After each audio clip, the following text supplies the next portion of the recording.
तो आइए देखते हैं आंकड़ा क्या कहता है। जी न्यूज मेट्राइज के सर्वे में उत्तर प्रदेश में एनडीए को 78 सीटों पर जीत मिलती दिख रही है, 80 में से 78, जबकि इंडिया गठबंधन सिर्फ 2 सीट जीतता दिख रहा है। यानी एनडीए गठबंधन को यहाँ लगभग एक तरफा विजय मिल रही है। अब मनोज जी, मुझे आपका रुख करना पड़ेगा, इसमें बहुजन समाज पार्टी कहीं नहीं दिख रही। बहुजन समाज पार्टी को आपने एनडीए का हिस्सा बना दिया है क्या?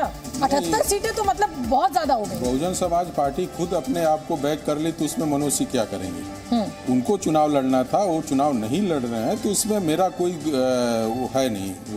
ठीक है। जहां तक रही बात की 78 सीटों का, तो जिस तरीके से समाजवादी पार्टी और कांग्रेस ने लास्ट आवर में समझौता किया है, और उसके बावजूद कांग्रेस के जो महारथी जो कहे जाते हैं, प्रियंका जी कहिए, सोनिया जी कहिए और राहुल जी, ये हिम्मत यदि उत्तर प्रदेश में नहीं जुटा पाते हैं, तो इसी से आप आंकड़े समझ लेंगे कि जो आंकड़े आ रहे हैं उसमें कितनी सच्चाई है। एक बिग पिक्चर दिखाते हैं, कुछ ग्राफिक्स है, शोना मैं फटाफट बता देता हूं उनको जी क्या है, मुझे एग्जैक्टली नहीं पता, लेकिन मैं इसका समराइज दे रहा हूं। समराइज क्या होता है कि विपक्ष के पास मोदी का सॉलिड विकल्प नहीं है, सबसे पहली बात तो ये समझ आती है।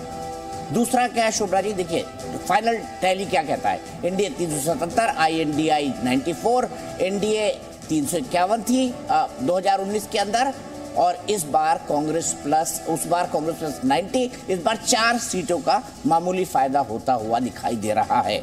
अब फटाफट बोल देते हैं इसको कि एक एक करके ग्राफिक्स में पढ़ देते हैं कि एनडीए 400 पार के टारगेट से बहुत दूर भी नहीं है। अगर आप ये कह रहे हैं कि 400 तो नहीं पार कर रहे, तो इससे दूर भी नहीं है। और ये फर्स्ट 23 सीटें बहुत होती हैं दीपक जी, 23 सीटें बहुत हैं। और मैं इसीलिए कह रही हूं, अभी तो चुनाव शुरू भी नहीं हुआ है, अभी तो कैंपेन स्टार्ट भी नहीं हुआ है। ये मतलब ये मेरा व्यक्तिगत ऑब्जर्वेशन है। मैं तो शुभकामनाएं देता हूँ, ये भी बहुत बड़ा बेंचमार्क है। मैं तो शुभकामनाएं देता हूँ भाई, राहुल जी प्रधानमंत्री बने, मेरे आपकी पार्टी को भी शुभकामनाएं, आपको भी शुभकामनाएं। कांग्रेस का कंफ्यूजन थोड़ा सा रोक रहा हूं मैं। जैसे मैंने तेलंगाना में अभी जो सीटें 5 सीटों दिया, उसमें 2 सीटें ऐसी है जो मार्जिनल सीट है, जिसमें एज है। जो पार्टी गेन करेगी उस समय उसमें वो 2 सीटें जा सकती हैं। तमिलनाडु की मैंने 1 सीट दिया है एनडीए फोल्डर को, यानी बीजेपी को दिया है। उसमें से 4 ऐसी सीटें हैं जो कि अभी आ सकती हैं। तो वहां ये सीटें वो है कि जो प्रधानमंत्री ने यदि सोचा है कि हमें 400 लाना है, तो वहां से सीटें कैसी बढ़ सकती है उनके सोच में होगा, और वो उस पर कार्यक्रम करेंगे। ये ओपिनियन पोल के आंकड़े आपके सामने। फाइनल आंकड़ा 377 एनडीए को मिलते हुए दिखाई दे रहे, 94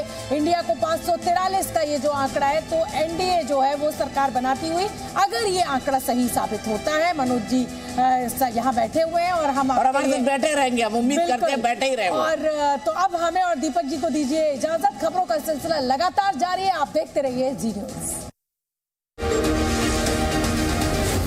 जी न्यूज। अब डबल M रिब्स के साथ गैलेंट एडवांस TMT रीबार्स निर्माण